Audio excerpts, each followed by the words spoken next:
Kembali bersama kami Okay Let's Go di podcast yang kedua. Dan podcast ini dibawakan khas oleh Nur Insan, Madrasah Nur Insan, ya. Anda boleh lungsur di laman mereka di www.nurinsan.sg.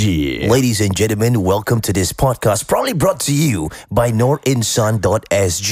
That's nurinsan.sg. Click donate now to give a one-time donation or give a monthly contribution by Nets or PayPal. مستمعين الكرام، السلام عليكم. وهذا برنامج is brought to you. Kira aku tak tahu ada macam mana. Betul ke salah tu? Aku dah percaya tau. Aku itu Aku je. dah Aku percaya sikit je. tau. Sikit je. Oh, Hampir betul Zat. Hampir betul. Okay lah. On to the show.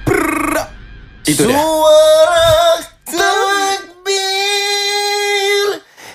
Saya excited untuk Raya Ustaz. Adakah saya salah di sisi Islam? Okay. Saya excited lah. Soalan yang baik tu. Macam mana Ustaz? Salah ke? Tak salah. Tak salah. Macam nak Mula beri- Ramadan je nak beraya pun tak ada masalah. Tak masalah, Kau punya tu semangat dah ada lah. Tak apa. Yang penting kita puasa sebulan penuh. InsyaAllah. Jadi tak salah Tak lah. salah. Saya sebenarnya sebelum bulan Ramadan ni Ustaz, saya Dah siap beraya. belum. Belum lagi, Saya excited dengan bulan Ramadan. Baik. Tak sabar nak masuk bulan Ramadan ni. Tak sabar nak tarawih, nak witir. Tak sabar betul nak Masya Allah. menderma kepada Nur Insan. Memang saya tak sabar lah sebenarnya. Yelah. Ya. Jadi kalau gitu dapat pahala Ustaz, ya. Alhamdulillah. Kalau tak sabar. Ni jangan kasih dia point Zat. Dia jangan. Ni kira dah terlalu sangat marah. Okay, this is our second podcast bersama NJU kita yang berbahagia Ustaz Dr. Yusof Saad. Pastinya. Alhamdulillah Ustaz, terima kasih kerana bersama kami. Alhamdulillah. Kenapa Terima kasih, Ustaz, rasa okey Ustaz duduk dengan kita? Alhamdulillah. Ada rasa Tak ada hal bro. Tak ada hal, perangai kita semua okey Ustaz Okey, Okey. Ustaz. Ada pendapat pendengar ni. Selalu kita pendapat ulama' kan. Ini pendapat pendengar yang mengatakan macam mana kau cari NGU ni, macam tiba-tiba serasi pula boleh duduk. Macam orang senang dengar, orang senang mendengar maklumat yang dikongsi sama. Ustaz Alhamdulillah. biasa campur dengan orang usia kita ke macam mana Ustaz? Alhamdulillah. Kita ni walaupun dah umur demikian rupa Ya, ya. walaupun masih orang kata kategori remaja kan. Jadi kita go down peringkat-peringkat remaja ni, kita tahu macam mana cara-caranya, insyaAllah. susah tak Ustaz? Susah tak susah lah. Tengok ada orang yang dekat atas susah nak turun.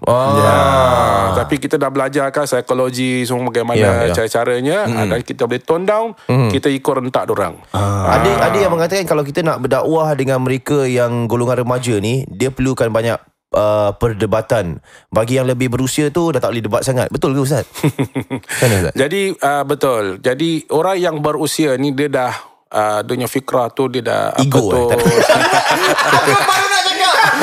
Kau tak sabar lah dulu. Jangan judgemental orang lah.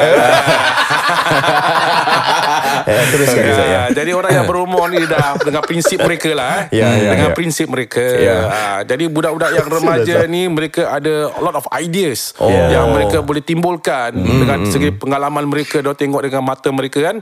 Oh ini kenapa gini. Macam tu soalan pula. Tapi orang yang dah berumur dia kata ni semua aku dah lalui dah. Aku dah tahu dah hukum dia. Apa dia. Tapi budak-budak yang baru up ni kita layan dorang supaya dia dapat memahami apa itu Islam yang sebenarnya. InsyaAllah. Masya Allah. Masya Allah. Bagaimana? Ada soal? Saya ada soalan. Saya boleh Okay, soalan. kau dulu. Ini soalan daripada bukan budak-budak tapi mak budak. Mak budak. Banyak mak budak Ni mak muda ni nak jaga-jaga bro. Kenapa? Mungkin sengaja kasih soalan pasal nak kenal ustaz dengan lebih mendalam tau. Kita husnuzon sahaja. Husnuzon, ya? Tahu kenapa aku punya intonasi pun dah ikut. Kita husnuzon sahaja. Katanya, salam, don't forget to ask ustaz my question Okay. sebab I listen to part 1 regarding the massage story. Saya dah dengar berkenaan dengan penjelasan ustaz berkenaan dengan kalau nak pergi urut ke apa kan, lelaki macam mana. Dan ustaz mengatakan kalau kita orang lelaki kita nak pergi urut, dan kalau seandainya tak ada orang-orang yang urut lelaki susah nak cari kira macam not even one pergi ke hospital. Hanya dalam keadaan darurat saja boleh. Itu kata ustaz. Baik, ini persoalan dia pula. So I want to ask ustaz, what if female patients yang choose a male gynae for their pregnancy, they have to see the female private part semua, masa delivery, certain check-ups. Saya nak tanya, apakah hukumnya kalau kita bergynaekan jantan? Walaupun kita wanita. Bagaimana Ustaz? Tak boleh. Oh, sebelum Ustaz jawab, sebab saya pernah tanya ni pada Razi tau. Dan Razi mengatakan, tak ada bro, my wife only a female gynae can do whatever check-ups that dia. Kalau kau dia macam mana? Aku tak boleh. Kau tak boleh tak boleh terima? Ya. Sayang bini lah kira. I see. Aku kira tak boleh juga. Kalau saya macam kau okay lah. I'll be okay lah. Macam saya tahu is a professional job dan I don't know, I've a tolerance for that. Macam mana Ustaz dalam pandangan Islam? Okay, taib. Alhamdulillah. Soalan yang baik. Jumpa doktor gynae lelaki. Gynae lelaki. InsyaAllah. Dalam persepsi Islam, tidak dibenarkan di hukum syarak bagi lelaki untuk melihat kepada aurat wanita. Wanita ajnabi. Itu bukan muhrimnya. I see. Alright. Walaupun muhrimnya tu melainkan terdapat hajah. Hajah tu maknanya keperluan. Keperluan dan darurah. Itu keperluan mendesak untuknya. Antara bentuk iaitu pengecualian ialah seperti rawatan al-fasdu. Sepertinya verisection, venipuncture, phlebotomy. Ini nama saintifik dia lah. Ataupun berbekam dan rawatan yang am. Ini kerana jika ia diharamkan akan mendatangkan haraj. Haraj tu maknanya kesukaran. Kesukaran, sedangkan haraj itu dihilangkan oleh syarak. Justru itu haruslah bagi lelaki merawat wanita. Seperti contoh, waktu kita nak bersalin, kita dah book gynae perempuan. Doktor perempuan untuk menguruskan ini isteri aku nak kena jagalah orang dan sebagainya. Sekali bila dah nak delivery tu, si gynae perempuan ni tak dapat datang. Asma contoh. Contoh. Sakit lah. MC sebagainya. Contohnya dahsyat. Kasih contoh. Contohnya seperti gitulah tak dapat datang. Takkan kita nak tunggu juga apa gynae perempuan yang datang sehingga datang timbulkan darurat. Darurat artinya isterinya boleh mati, anak dalam kandungan pun boleh mati kerana tidak ada orang yang menguruskannya. I see. Maka dibolehkan oleh syarak untuk doktor lelaki untuk menguruskan. Ustaz, di sini saya nak mencelah sikit. Kalau seandainya Ustaz cakap dalam keadaan darurat ni lah, yang mana kita ada pilihan, kita boleh ambil gynae lelaki. Boleh. Tapi dalam pada track record seorang gynae, ada kita tahu gynae lelaki ni dia memang hebat kerjanya dalam menguruskan pasien-pasien wanita. Sampai kita dengar gynae tersebut, kita nakkan gynae tersebut untuk menguruskan isteri kita, walaupun dia seorang lelaki. Macam mana Ustaz, boleh tak kalau kita pilih? Boleh, insyaAllah. Jadi tidak ada halangan kerana ini adalah kerana dari persepsi daripada perubatan. Perubatan diperlukan. Jadi untuk yang sebaik-baik bagi kita, inilah gynae yang terbaik untuk isteri aku. Jadi kita mengambil dia untuk menguruskan isteri kita. Itu boleh. Jadi kenapa? Gynae ni, mereka ni dah fasih lah tentang faraj lah, tentang kelahiran. Dah tak ada isu bagi mereka lah. Mereka tengok pun tak ada nafsu, babe. Dah beratus ribu orang dilahirkan dia, dah uruskan kan. Jangan fikir yang buka-buka lah. Kita fikir positif. Gynae tak boleh cakap juga kadang-kadang. Kalau aku gynae lah, kau kasih aku tak boleh. Kalau kau aku okey. Kalau Razi? Tak boleh. Kalau aku yang gynae, kalau aku okey bro, aku trust. Aku blood brothers. Alright. Kalau saya tak lah, dua-duanya kau tak. Tak percaya kita. Kalau dia betul-betul profesional, dia orang yang ahlinya. Mereka tahu apa nak buat. Mereka dah tak ada perasaan ni semua. Mereka tahulah, insyaAllah. Jadi kita serahkan pada mereka. Pastikan isteri kita selamat, bayi dan kandungan pun selamat dilahirkan. Saya nak kongsi satu pengalaman yang telah pun dikongsi oleh teman saya. Dahulunya saya NS ni, saya ambulance medik tau Ustaz. Dan antara kes yang perlu kita pergi adalah melahirkan secara mendadak. Iaitu ada yang dah nak melahirkan di rumah ataupun dalam kenderaan. Jadi diorang call ambulance akan datang datang, paramedic semua keluar. So masa tu ini dikongsi oleh satu kawan saya yang merupakan medik bagi stesen lain.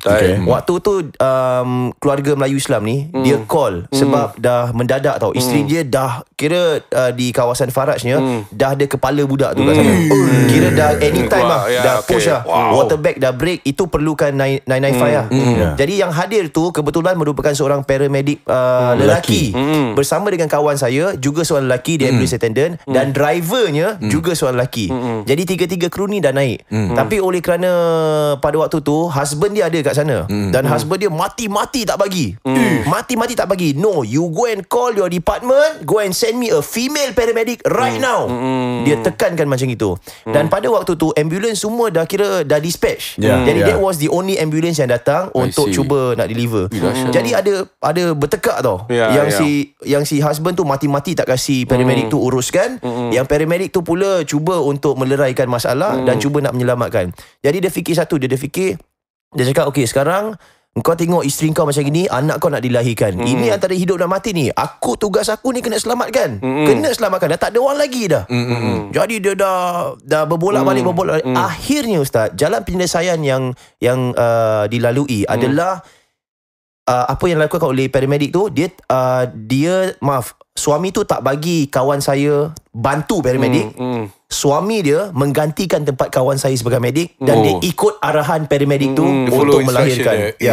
Which is technically he's not medically trained tau. And if anything happen, kebetulan nothing happen sebab dia ikut apa yang dipesan oleh paramedic waktu tu lah. Tapi in that kind of case Ustaz, bagaimana? Walaupun macam kita adamant, dia cakap tak boleh, aku minta, aku nak juga paramedic wanita untuk handle this kind of thing. Adakah keterlaluan iaitu macam permintaan kita sebagai seorang suami? Macam mana Ustaz? Okey lah, para suami ni memang nak menjaga batasan mereka lah ya. Aurat isterinya jangan lihat dan sebagainya. Aku dah bayar hantaran mahal-mahal, orang lain pula yang tengok. Ada yang fikir gitu pula. Dah ada kepala budak kat sana. Padahal dia kena harus fikir yang apa lumrahnya itu nak selamatkan nyawa, 2 orang nyawa sekali jalan ni. Nyawa ibu dengan anaknya betul, nak diselamatkan. Kalau dia tak selamatkan, anything happen, siapa nak bertanggungjawab? Right? Jadi risikonya tu ada. High risk, very high risk. Kerana apa? Boleh jadi bayi tu lemas, complication dan sebagainya. Ibu tak dapat bernapas dan sebagainya. Kerana apa? Belum keluar, dia mendarah-darah tapi tak boleh keluar. Harus paramedic yang ahlinya tu menguruskan. Harus menguruskannya supaya selamat dua-duanya. Alright, begini darurat. Harus kita berikan keizinan untuk mereka menguruskannya. Kalau dia tunggu paramedic yang perempuan datang, lagi setengah jam dia datang apa, dua-dua dah tak bernyawa. Takut tersiksa isterinya. Jadi macam mana sekarang? Adakah ibunya jadi puntianak ke? Itu soalan bagus Ustaz. Ada yang mengatakan wanita mati yang sedang mengandung jadi puntianak. Orang tua lah cerita kan. Dia selalu cakap kan. Ini bapak aku ada cakap juga. Apa bapak cakap? Dia cakap perempuan yang meninggal mengandung mati syahid. Macam mana Ustaz? Mati syahid betul. 10 markah. Habis macam boleh jadi pontianak? Itulah orang tua tu cerita kan. Jadi kes tentang kawan kau tadi tu, aku rasa kalau macam dah darurah, paramedic masuk boleh. Yang pembantu ambulance attendant pun boleh masuk. Tapi driver dia tak boleh masuk. Kalau driver dia tak kena mengena lah. Dia tak kena mengena. Driver nak masuk sikit, driver tak payah. I see. Boleh tak ada macam kau sana sikit, suruh suami dia macam mati-mati untuk dia ketepikan dia lah. Jangan tak perlu nak dengar dia sangat. Kita takut nanti dia kasih feedback pula kan. Dia melarang saya nak tengok ini perkataan. Biar isteri ada kat situ, suami ada kat situ sebagai saksi untuk melihat apa yang dilakukan. Pasal civil servant bro, kalau kena salah sikit, kalau apa-apa jadi, engkau mesti kena bro. Salah kau pun kau kena bro. Hentak kaki tu. Hentak kaki lah. Tahu warning kan kau hentak kaki. Begitu juga dengan gaini lelaki. Dia menguruskan. Pastikan syarat-syarat je lah suami ada di samping. Bila melahirkan anak tu.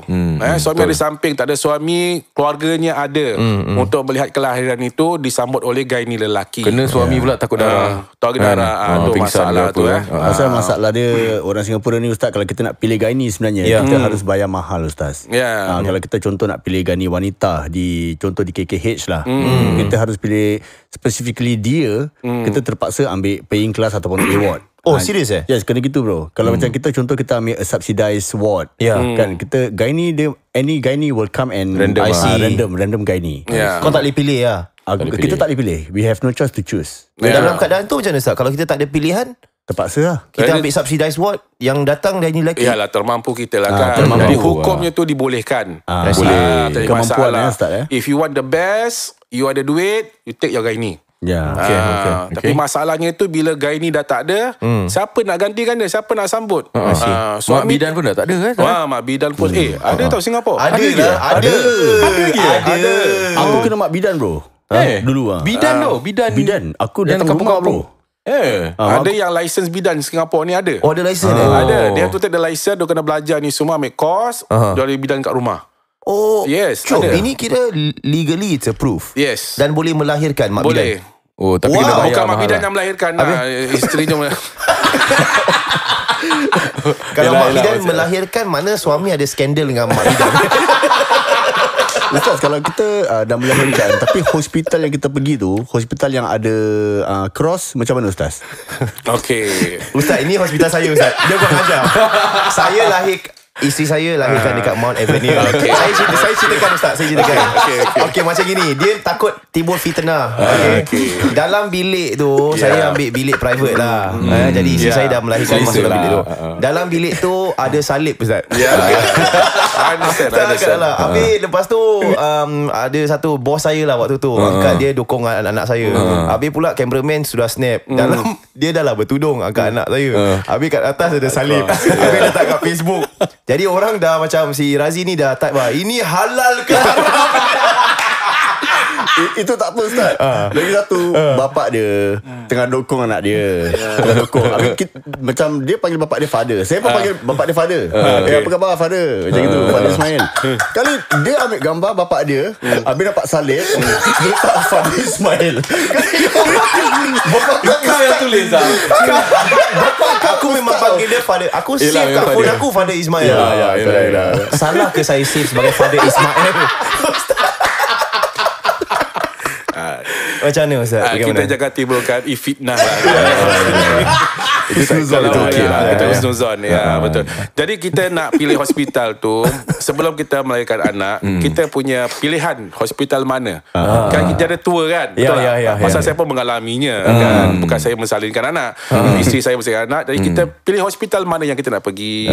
Hospital ini, hospital ini dan sebagainya. Ada gila-gila semua kita pergi. Ada gila-gila sini sebelum kita melahirkan anak, yang saya tahu diorang explain kan, sebelum kau masuk ward nanti ada padri datang. Dia akan doakan kau. Habis kita kat sana sebagai Islam nak buat apa? Ada. Kita takkan nak aminkan dia. Ada Free ni. Aku punya ada nan masuk. Nan masuk. Tapi macam dia masuk je, saya Allahu Akbar. Kita tengah solat. Oh, thank you, I'll come back later. Nanti father datang, dia doakan kita. God bless you my child dan sebagainya. Kalau benda tu berlaku, kira Macam mana Ustaz? Kita Dia husnuzon dia punya konsep hospital Kristian tu macam gitu. Dia doakan lah kan. Tapi kita jangan mengaminkan je. Thank you my father. God bless you too kan. Jadi kita diamkan aje lah.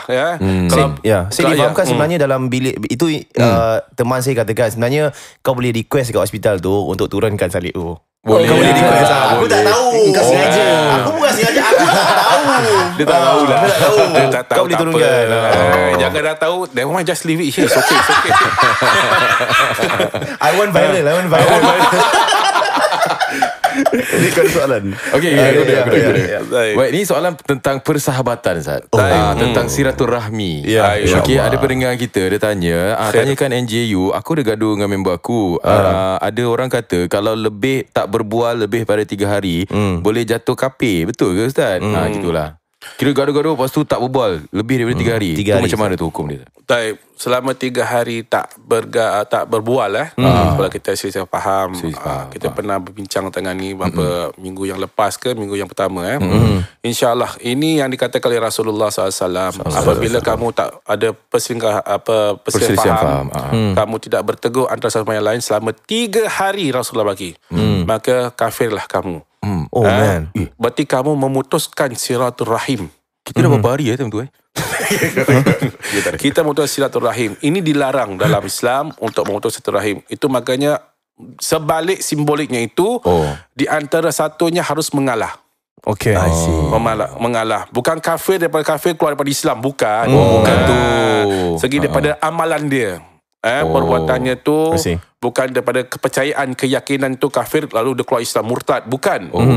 Bukan. Kita pun tak boleh murtadkan orang. Itu bukan hak kita, itu hak Allah Subhanahu Wa Taala. Kita lihat, okey, dah faham. Tapi kita cuba yang salah satu mestilah mengalahkan dirinya untuk dia memperbaiki semula hubungannya itu. Tapi Ustaz, kalau Allah. contoh kita kan ada ramai kawan Ustaz. Tapi takkan semua setiap 3 hari kena call cakap, apa khabar? Aku saja just check in aku tak nak pergi kafe sorry.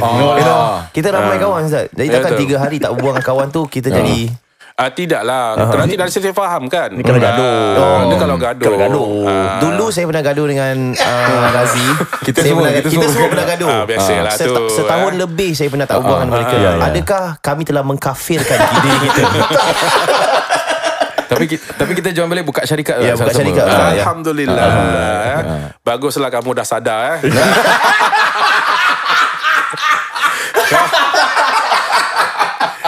Ini semua cerita lama-lama.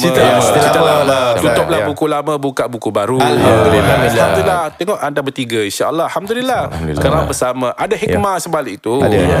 Antara satu mengalah, kita berbaik semula. Ada okay, let's go.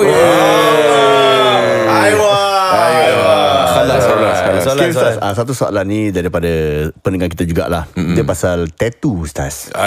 Okay, soalan dia cakap ni Suara kau hari ni kong pasal aku tengah kasih bass suara aku bro. Terus dia kasi kau mic baik of course bro. Maafkan saya. Okay.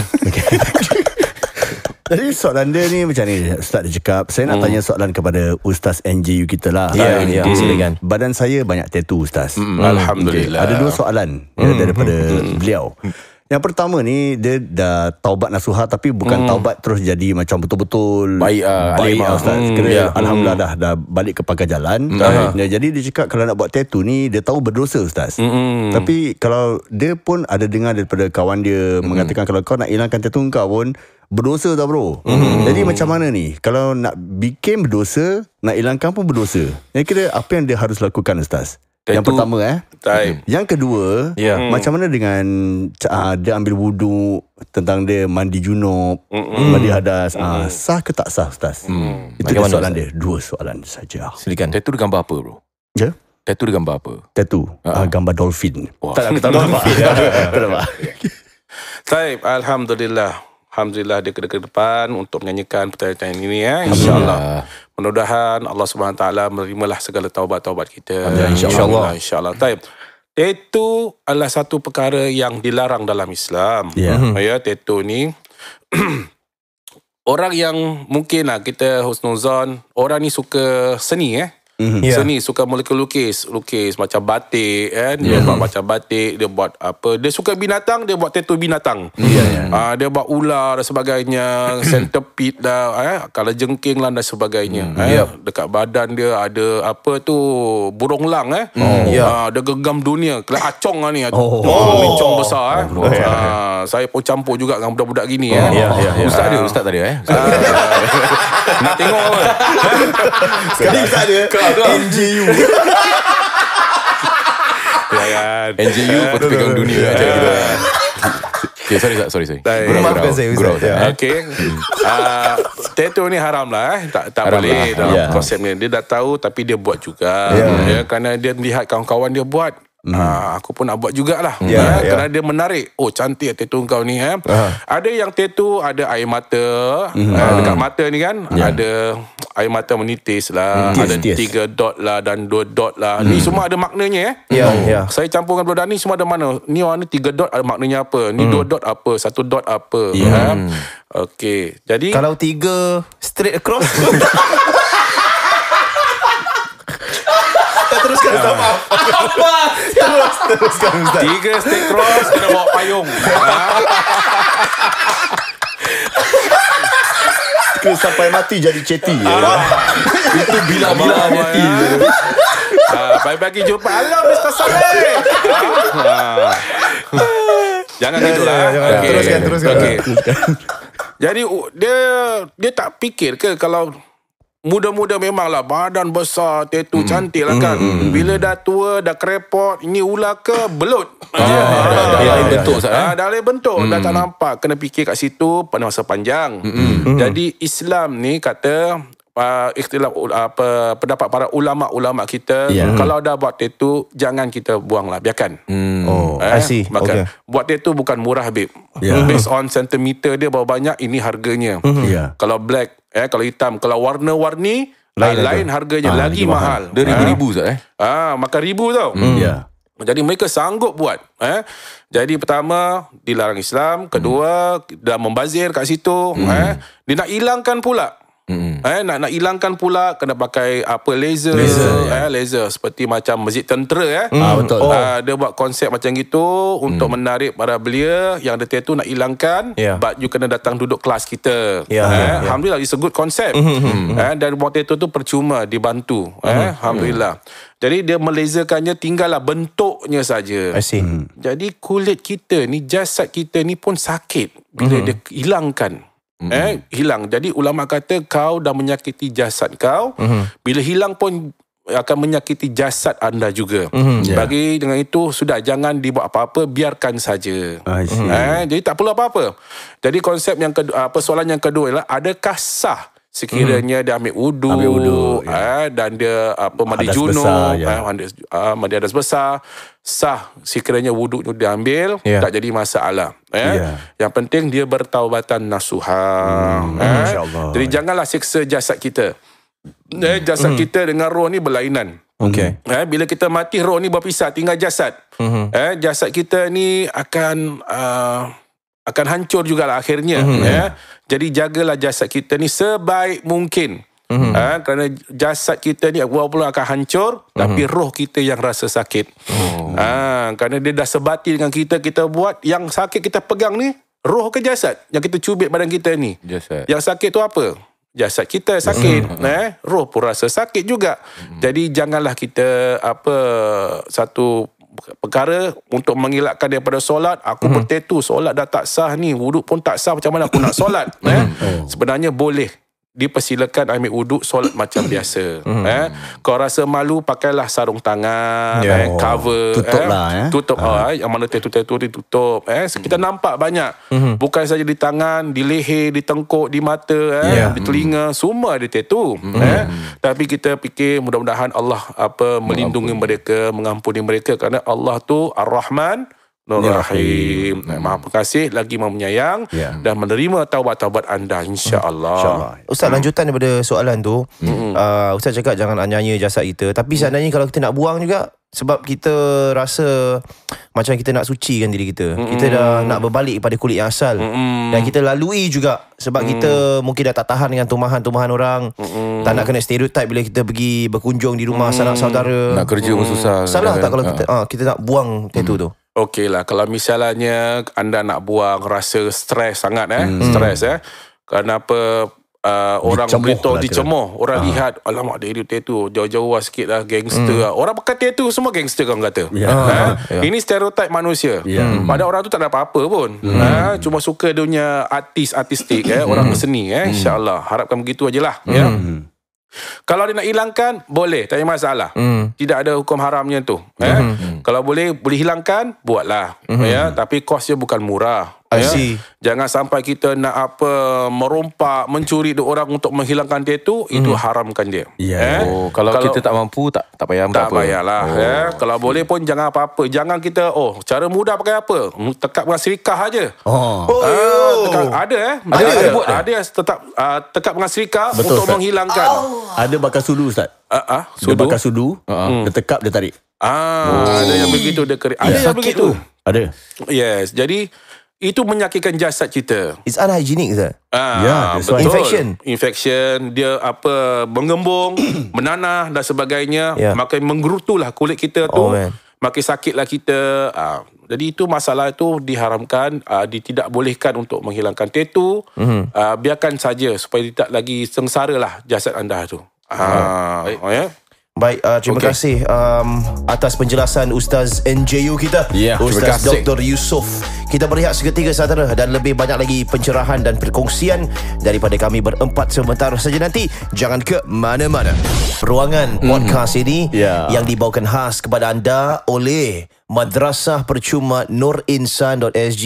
Kami nak ucapkan ribuan terima kasih di 17 negara yang mana podcast ini didengarkan. Ada juga teman-teman kami dari luar negara juga telah pun turut menyumbang menerusi akaun PayPal mereka. Alhamdulillah. Antaranya teman-teman sejauh United States of America. Thank you so much. Memberikan teman-teman yang duduk di Australia. 1 juta orang Melayu Islam di sana.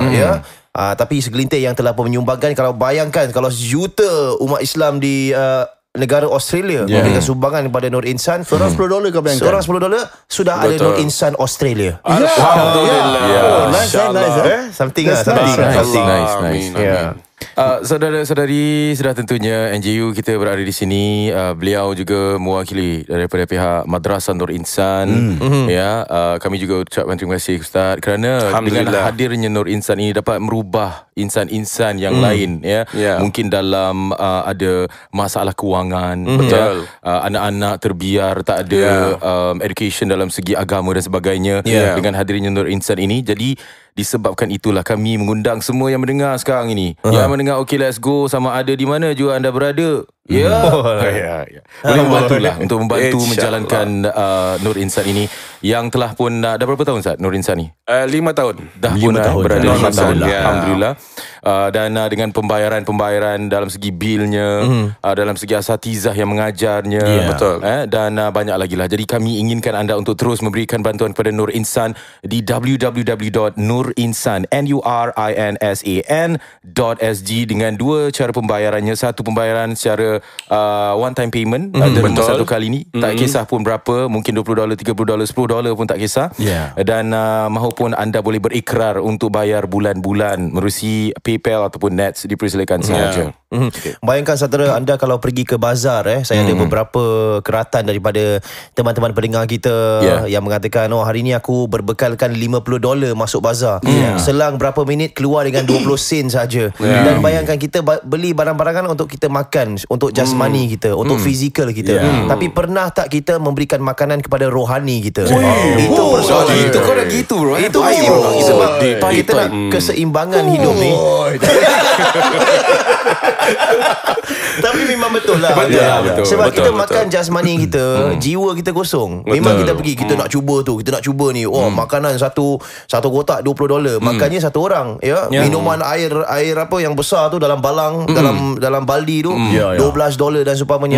Dan bayangkan sebenarnya kita tak perlu kan balang yang besar macam tu. Berapa banyak boleh makan. Minuman yang simple, air katira begitu sudah pun cukup, mencukupi untuk diri kita. Dan bayangkan baki wang yang mungkin kita telah pun laburkan, membazir dengan pembelian sedemikian, kita salurkan kepada Madrasah Nur Insan. Tambah rezeki kita, tambah keberkatan kita bulan Ramadan. You times 1,000 of all your good deeds yang anda lakukan bagi bulan Ramadan ini. Ini masanya untuk kita meraih peluang. Anda mengatakan kepada kami, aku dulu jahat, aku dulu pernah buat tu, pernah buat ni. Tak payah buat semualah, kita pun tak nak buka keaiban siapa. Tapi pernah tak kita fikir apa yang kita lakukan untuk mencuci segala dosa yang telah pun kita lakukan sebelumnya? Antara caranya adalah bersedekah. Barakallah. Baik, saya nak tanya Ustaz kalau bagi mereka yang nak ikuti pengajian Nur Insan ini, perlu tak ada kriteria-kriteria tertentu? Maknanya kalau mereka yang ada kepayahan, kesusahan dalam segi financial itu memang wajar untuk diberikan bantuan. Tapi kalau mereka yang bergaji macam saya lah, macam 20,000, 25,000 gaji saya. Amin. Jadi kalau saya nak hantar anak-anak saya, ada kriteria tak? Boleh ke tak boleh tak? InsyaAllah tidak ada Ustaz, sebelum Ustaz jawab, nanti saya akan explain keadaan kewangan saya. Teruskan Ustaz, teruskan. Alhamdulillah. Ini riak ni, korang jatuh hukum riak. Teruskan ya. Okey, Alhamdulillah. Sebenarnya tidak ada halangan untuk anda mengantar walaupun gaji berpuluh ribu pun. Tapi jangan lupalah Nur Insan memerlukan. Jangan ambil kesempatan kita walaupun dia percuma. Aku nak save jugalah ni duit dah. Kadang-kadang orang berfikir gitu. Aku nak save duit hantar pada percuma ni. Merasa percuma ni, aku tak perlu bayar apa-apa, selamat aku. Janganlah fikiran gitu. Jadi kita sama-sama membantu. InsyaAllah di Madrasah Nur Insan tu ada tabung, boleh masukkan tabung sedekah tu jariah. Ringan-ringankanlah tangan tu untuk bersedekah, masukkanlah tabung tu. Mudah-mudahan ilmu yang anak-anak dapat tu bermanfaat. Amin. Dan jadi anak yang soleh dan soleha. Kita tak kira lah background anda tu apa, datuk ke, orang kaya ke, orang ada banglo ke, ada rumah kondo ke, tak kisah, tak ada masalah. Kita tahu setiap orang tu ada masalah dia. Ada yang datang minta kita bantuan, gajinya 7,000. Minta kita bantuan juga. Betul, yes. Jadi dia minta Nur Insan bantuan. Kami tak tolak, tapi kami ikut kenapa anda nak bantuan. Kami do our research, kita selidik, tanya kenapa. Rupa-rupanya orang yang gaji 7,000 ni bukannya orang yang senang. Dia ada masalah, isteri dia sakit, bedridden, nak kena bayar bil hospital dan sebagainya. Bil hospital je hampir 4,000 satu bulan untuk cover cost. Anak dia 4 nak kena cover sekolah mereka, financial semua dan sebagainya. Akhirnya dia bawa balik cuma dalam 1,000 lebih dan sebagainya. Mereka dalam keperluan, kita bantu juga. Kita bantu juga. Tak ada masalah bagi kita. Itu pun daripada dorongan, sokongan daripada masyarakat. Anda hulurkan bantuan pada kita, kita bantu mereka yang memerlukan. Sebab itulah saudara-saudari, kepada anda yang sedang mendengar podcast kami ini, sedekah tu bukan sahaja untuk kita memberikan sahaja sedekah, dan rezeki itu daripada Allah, bukan sahaja dari segi kewangan dan kemewahan. Betul. Dan ia juga, kalau kita bersedekah ni, kita akan dapat kebahagiaan keluarga. Betul. Mungkin kita dijauhkan dari segala penyakit. Betul. Kita boleh gaji 1 juta satu bulan sekalipun, Ustaz. Betul. Tapi kalau kita dah kena kanser, Ustaz, kena dekat ICU, satu hari pun dah puluh ribu juga kita kena belanja. Takkan kita nak kerja keras-keras, gaji besar-besar setakat untuk bayar kita punya medical saja. Jadi kalau kita bersedekah lah, inilah untuk elakkan daripada segala musibah atau ketidaksenangan dalam keluarga kita sebenarnya. Betul. I'm proud of you, my brother. Baik, kita akan berehat sekejap. Tapi sebelum tu kami nak tekankan, gunakan kesempatan ni. Ini adalah podcast minggu ketiga bagi Nur Insan. Dan ada booth lagi. Dan minggu hadapan podcast terakhir bagi Nur Insan. Ini masanya untuk anda memberikan sumbangan. Sebab lepas Ramadan ni kita masih mempertimbangkan sama ada kita ada banyak permintaan untuk Ustaz NGO teruskan. Ini terserah kepada teman-teman kami di Nur Insan. Tapi apa yang pasti bagi anda yang ada di sini, selagi mereka masih lagi berada di podcast ini, ambil kesempatan ini untuk memberikan derma anda, sumbangan anda yang telah pun menerima pada 2 minggu pertama. Tak salah untuk memberikan sumbangan sekali lagi. Your one time donation pada minggu ini. Lungsuri laman www.nurinsan.sg. 2 jenis pembayaran yang boleh anda lakukan. Yang pertama adalah pendermaan 1 kali, one time donation. Yang kedua, infakkan atau memberikan secara bulanan. Dan juga bagi teman-teman yang ada di sini, 2 cara pembayaran. Yang pertama, Nets. Kalau Nets tu setiap bulan akan mendapat notifikasi lah menerusi SMS. Kalau anda rasa macam alamak tak nak receive that notification dah, anda boleh membuat pembayaran menerusi PayPal. Dan kalau PayPal tu anda tidak diganggu setiap bulan, wang yang telah pun anda ikrarkan akan terus pergi ke Nur Insan. Kita akan berehat seketika. Kita mendengar testimoni yang telah pun pastinya diberikan oleh salah seorang ibu kepada beberapa orang anak-anak kecil yang telah pun menghantarkan anaknya di Madrasah Nur Insan, Madrasah Percuma Nur Insan. Dan kita dengar wawancara ringkas kini bersama dengan Dino Rahim. Jadi anda waktu tu tidak bekerja? Saya tak bekerja. Telah pun dilepaskan oleh suami. Ya, betul. Dan adakah bekas suami anda memberikan anda nafkah, muta'ah dan sebagainya? Bagi, tapi tak cukup. Berapa yang dia berikan? Kalau untuk anak-anak, nafkah dia bagi dalam perjanjiannya 900 lah. Tapi tiba-tiba turun sampai 500, 400 dan sebagainya.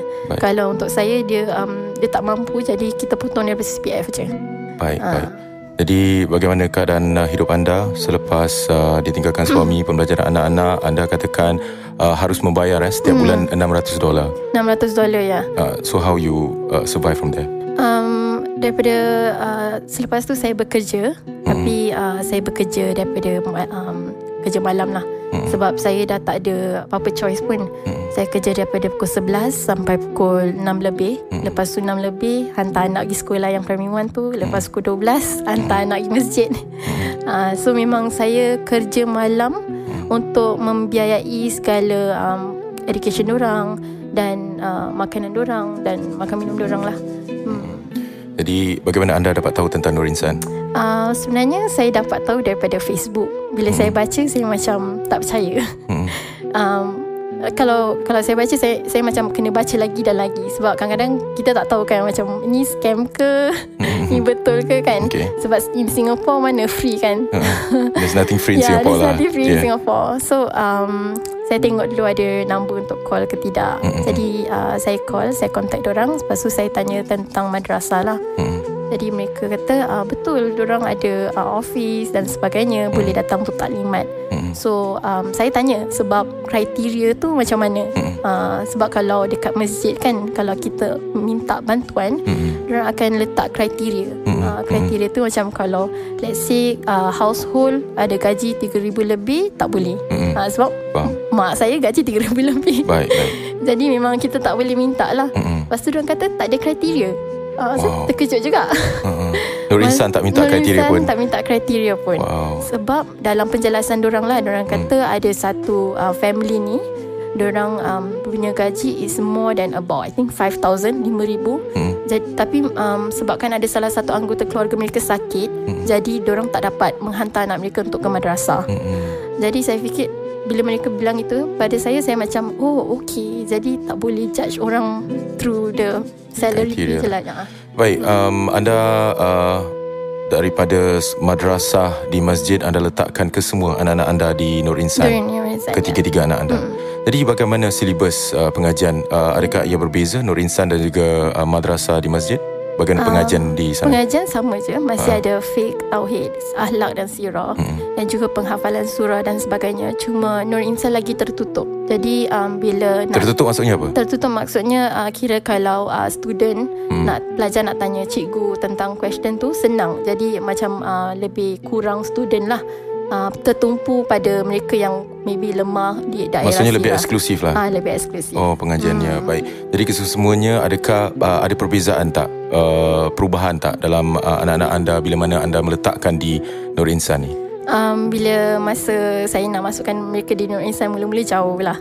Jauh maknanya apa? Jauh maknanya daripada rumah kami ke Nur Insan tu sangat jauh. Mereka diorang cakap kenapa nak kena pergi kan. Tapi masa masuk yang masjid, diorang tak nak. Sebab mungkin masjid punya setiap weekday. Kalau yang alive punya ada yang weekdays lah. Jadi pada mereka penat lepas sekolah secular dan nak kena pergi yang madrasah weekdays dan sebagainya. Tapi bila Nur Insan setiap hari Sabtu, diorang lebih sukalah sebab ada free time dan mereka lebih bertenaga sebab tak pergi sekolah sebelum tu kan. Jadi bagaimana kehidupan anda sekarang ni? Adakah banyak perubahan? Alhamdulillah. Selepas hantar anak-anak saya pergi ke Madrasah Nur Insan, rasa seperti tanggungjawab saya telah dijalankan lah. Sebenarnya saya fikir kalau mereka tak ada, saya rasa mesti saya minta masjid lagi lah. Mesti saya minta lagi masjid dan try to meet the criteria yang diorang nak lah. Apa ni? Aku relax. Dan aku teman aku PBD pergi chiropractic. Ini apa ni plan kau? Plan untuk Thursday lah. After that aku buka dan tarawih 84 rakaat. Dan boleh ke Ustaz 84 rakaat tarawih?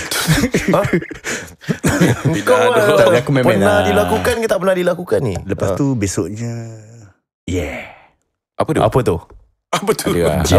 Jamming dekat TKC. Jamie sebenarnya dah lepas dah. Dah lepas dah. Terngiang-ngiang terbawa. Tengah-tengah kau terbawa-bawa kau. Selamat kembali dan kami nak ucapkan ribuan terima kasih bagi mereka yang telah pun hadir untuk menyaksikan persembahan kami. Ya, terima kasih. Dan pastinya meriah sangat. Penaga. Baiklah, Ustaz tahu lagu Rindiani Ustaz? Mungkin selepas ni kita akan cubalah Tapi kini adalah waktu untuk kita bermain permainan yang diberi nama sebagai kurikulum.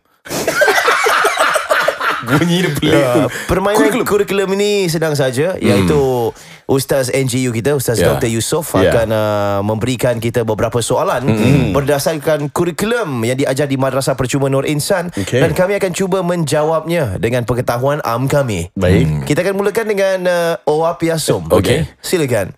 Owapiasum. Nur Rahim ada pertama. Okay dah. Aku lupa. Raja Rahsia aku dengan kau. Scissors, paper, stone. Aku third. Kau ada keluar lambat tau. Aku menang tak? Okey, baik aku sayang. Baik.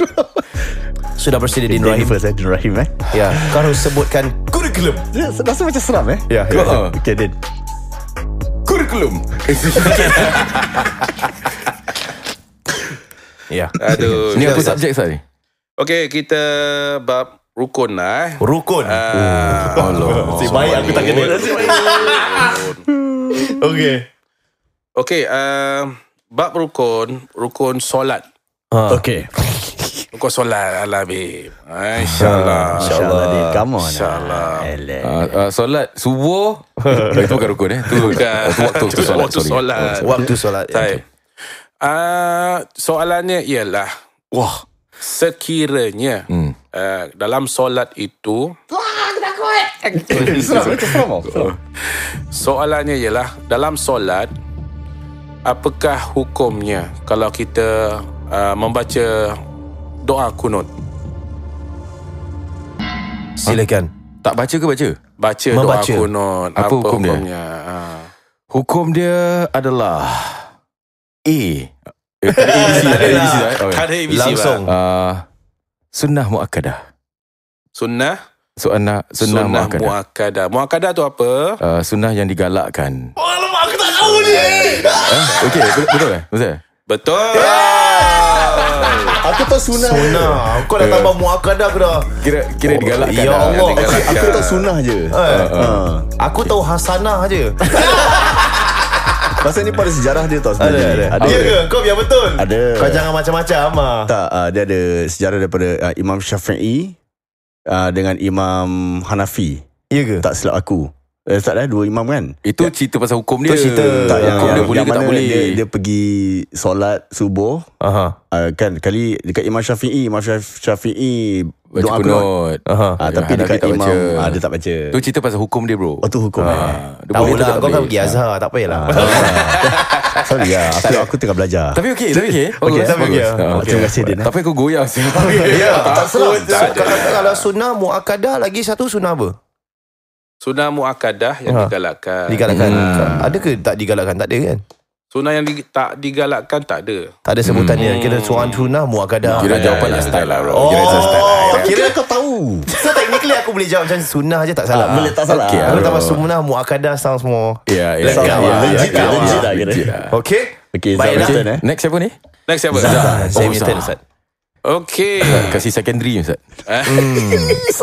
Rukun Islam kelima saya boleh jawab. Okey. Waktu untuk kurikulum. Silakan Ustaz. Oh semua tak pegang handphone Tak. Okay. Okey, soalannya senang saja. Ya. Bismillah. Tentang bab istinja. Astaghfirullahalazim. Istinja ya. Semua orang istinja ya. Bahasa Melayunya cebok Ustaz. Betul. Bahasa kolokvial dia. Pandai awak ya. Duta bahasa Ustaz. Ada buka kad ni. Ada buka kad. Teruskan. Okey. Terangkan bagaimana cara beristinja Oh man. dengan batu. Okay. Try. Come on bro. Perlukan 3 batu yang lepir. Dan alamak, I don't know man. Just try. Come on bro. 3 batu yang lepir. Yang pertama batu itu harus licin. Kalau kasar tu agak sakit ya. Okey. Ya. Boleh luka betul. Boleh luka. Jadi yang pertama tu silatkan batu tu. Silit ke arah kemaluannya. Yang pertama one slice. Okey. Kemudiannya yang kedua. Dan yang ketiga, aku tak tahu, just making this up. Okay. Dan kalau dah kali ketiga, kira dah okey dah Ustaz. Okay. Sampai hilang kesannya dan baunya. I don't know, I'm just trying my luck. Yeah. Okay. Ustaz, yeah. InsyaAllah boleh diterima. Complete dia apa Ustaz? Yang complete dia. Okey, dia dengan syaratnya 3 ketol batu. 3 biji batu. Yeah. Batu tu jangan yang kasar. Okey. Kalau kasar luka lah. Kau tahu Betul. Okay. Jadi kalau kasar, dia yang lembut, yang batu yang licin. Yeah. Kita cari batu yang licin lah. Kadang dia itu membersihkan itu kemaluan kita, dubur kita dengan kemaluan kita. Okey. Jadi yang mana kita bersihkan satu batu dengan sekali je. Kita silitkan dia. Dah bersih satu, dah pakai, buang.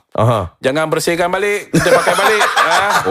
Syaratnya 3. Kan? Apabila dah sampai yang tahap yang ketiga tu, batu yang ketiga, kita yakin dia bersih. Kena yakin mesti bersih.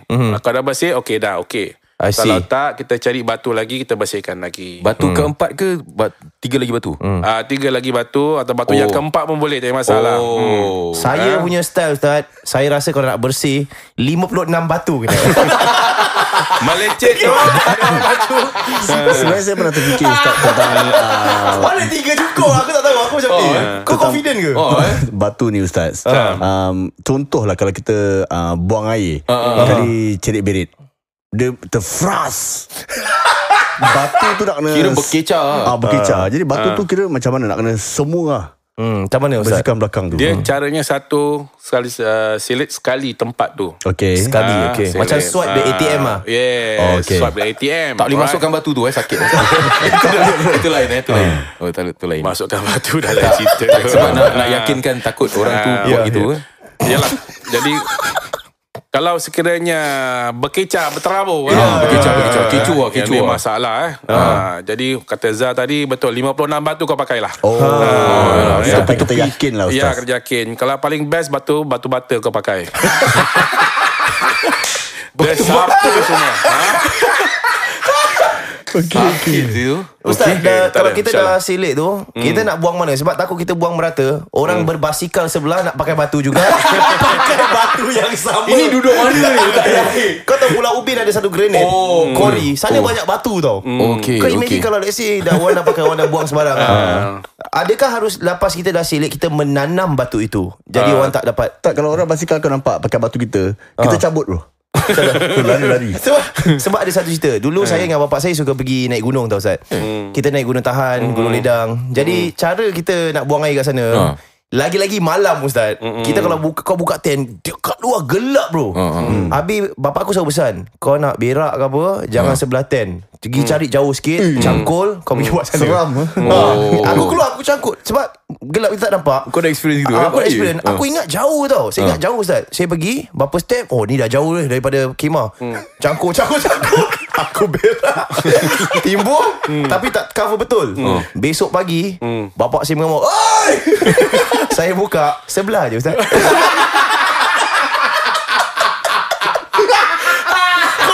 Aku ingat dah jauh tau, padahal sebelah. Jadi ada tak syarat kita lah, saya batu lah, kita selak lah. Lepas tu kita kena tanam ke, atau kita campak ke air ke, macam mana Ustaz? Okey, kalau misalnya kita nak buang najis, syaratnya jangan tempat orang lalu lalang.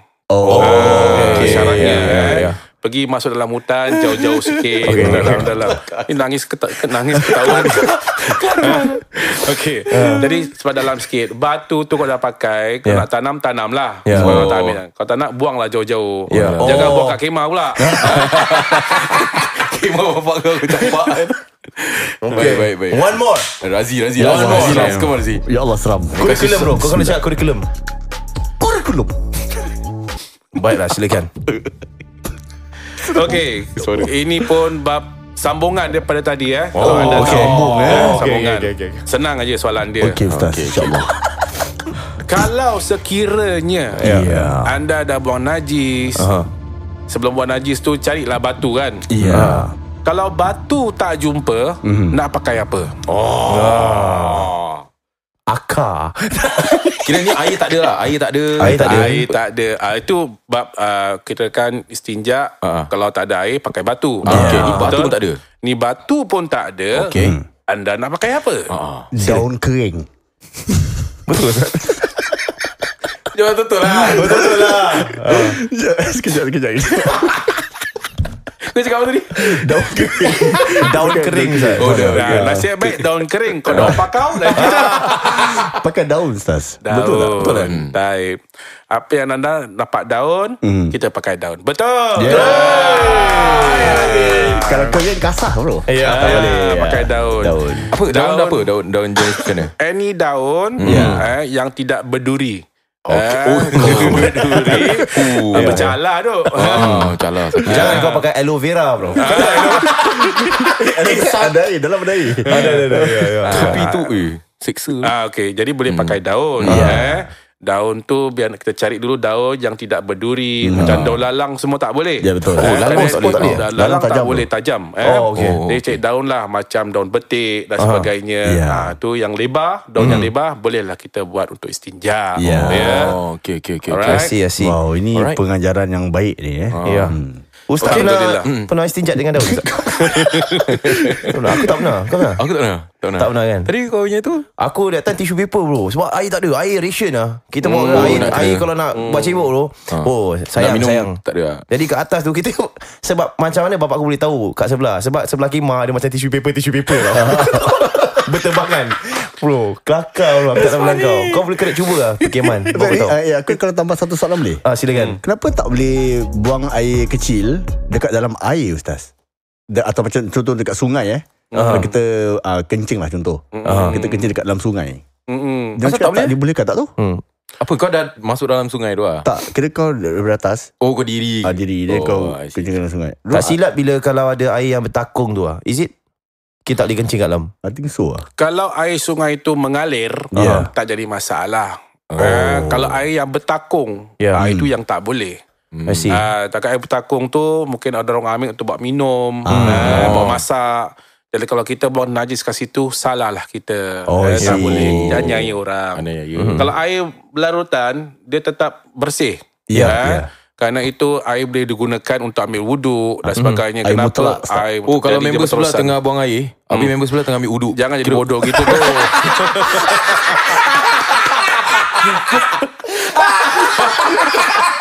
Apa hal? Dia tahu bersih kan. Itu sebelah. Jangan Ada jarak. Kalau dia kencing situ sebelah kiri, kau ambil sebelah kanan. Janganlah sebelah dia. Masing-masing tu. Baiklah, terima kasih atas soalan dan juga jawapannya. Dan podcast itu tadi dibawakan khas kepada anda oleh nurinsan.sg, nurinsan.sg. Kalau anda suka dengan podcast-podcast yang telah pernah anda dengar dengan tetamu kita NGU, Ustaz Dr. Yusof, jangan lupa untuk memberikan sumbangan kepada nurinsan.sg kerana andalah penggerak madrasah percuma yang dilaksanakan setiap minggu oleh teman-teman kami di Nur Insan. Sudah tentunya gunakan Ramadan ini sebaik mungkin kerana ini adalah Ramadan. Mungkin Ramadan terakhir untuk anda, untuk kami, kita pun tak tahu. Sebaik mungkin jadilah seorang insan yang dapat terus membantu memberikan investment yang baik kepada diri anda di dunia maupun di akhirat. Terima kasih bagi mereka yang telah pun menderma. Semoga Allah SWT memberkati anda semua. Kami minta semua pelajar-pelajar Nur Insan untuk terus mendoakan bagi mereka yang telah pun menderma. Terima kasih sekali lagi. Kita akan berjumpa pada episod yang mendatang.